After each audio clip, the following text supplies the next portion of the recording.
Bonjour à tous. On connaît tous cette sensation, d'être complètement à plat, vidé. Mais c'est pas toujours juste la fatigue de la semaine, si. Non, effectivement. Parfois, c'est un signal un peu plus profond, le cerveau qui dit stop en quelque sorte. Exactement. Et aujourd'hui, on va creuser ça. On va regarder ensemble 5 signes d'épuisement mental. Des trucs vraiment différents d'un simple coup de fatigue. On s'appuie pour ça sur l'article Signes d'épuisement mental, SOS Cerveau. Tout à fait. L'idée, c'est de décrypter ces signaux. Ils sont souvent un peu discrets, mais ils en disent long. Alors, quels sont ces signes?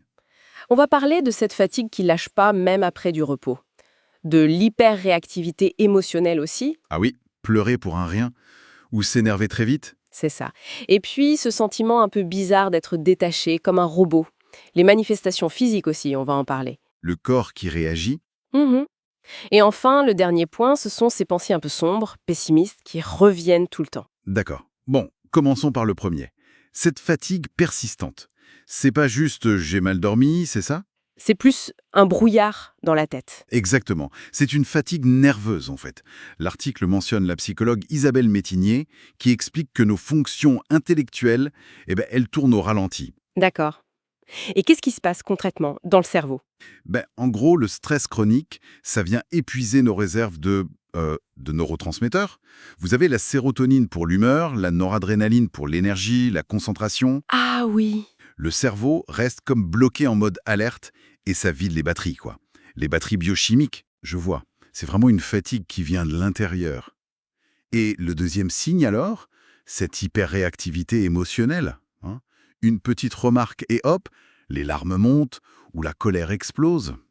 Comment ça s'explique? C'est typique de l'épuisement émotionnel, ça.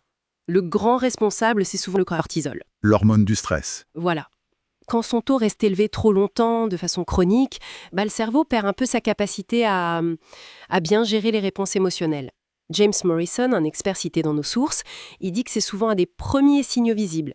C'est un peu comme si les fusibles sautaient plus facilement. C'est une bonne image, oui.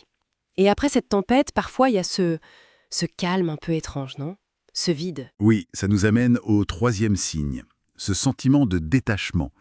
L'impression d'être un peu en pilote automatique, que plus rien ne fait vraiment plaisir, même les choses qu'on aimait avant. Oui, ça s'appelle l'anédonie. C'est un symptôme qu'on retrouve dans l'épuisement, mais aussi dans la dépression. C'est souvent lié à un problème avec la dopamine. La dopamine, le circuit de la récompense. C'est ça. Quand il y a un déficit, on ressent moins le plaisir, la motivation. La fondation fondamentale citée dans l'article alerte là-dessus. Ce désintérêt peut s'installer doucement et conduire à l'isolement. C'est assez préoccupant. Et ça montre bien ce lien corps-esprit. D'ailleurs, le quatrième signe, c'est justement ça, les manifestations physiques. Les douleurs, maux de tête, mal de dos, problèmes de ventre. C'est pas juste dans la tête alors. Ah non, pas du tout. Le corps et l'esprit sont hyper connectés. Quand le mental est surchargé, stressé en permanence, le corps finit par exprimer cette tension. Ces douleurs, ce sont de vrais signaux d'alerte physique. D'accord. La source donne un chiffre d'ailleurs, 81% des salariés français, ils ressentiraient une fatigue physique liée directement au stress au travail. C'est énorme, le corps parle, vraiment. 80%, c'est impressionnant. Et tout ça, ça teinte aussi notre vision du monde, j'imagine. C'est le dernier point, les pensées pessimistes. Exactement. Le à quoi bon, la rumination constante, on ressasse des idées noires sur soi, sur le monde, sur l'avenir. C'est un cercle vicieux un peu. Oui, c'est ça. On parle parfois de triade cognitive négative. Vision négative de soi, du monde, du futur. L'article donne un repère. Si ces pensées sombres durent plus de 2 semaines, attention, c'est un signe à prendre très au sérieux. D'accord. Donc, si on résume, une fatigue profonde qui ne part pas avec le repos, des émotions à fleur de peau difficiles à contrôler, Mhm, un sentiment de détachement, de perte de plaisir, des douleurs physiques bien réelles et un pessimisme qui s'installe. c'est ça.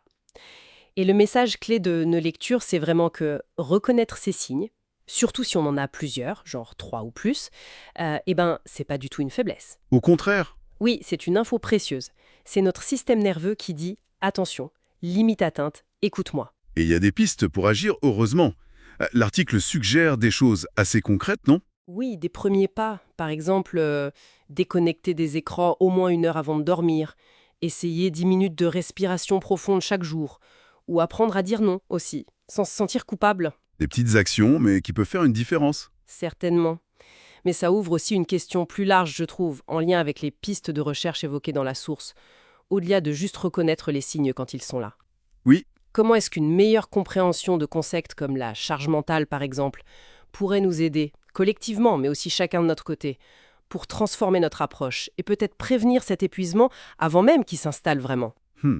excellente question. Pour réfléchir. Prévenir plutôt que guérir. Vaste sujet.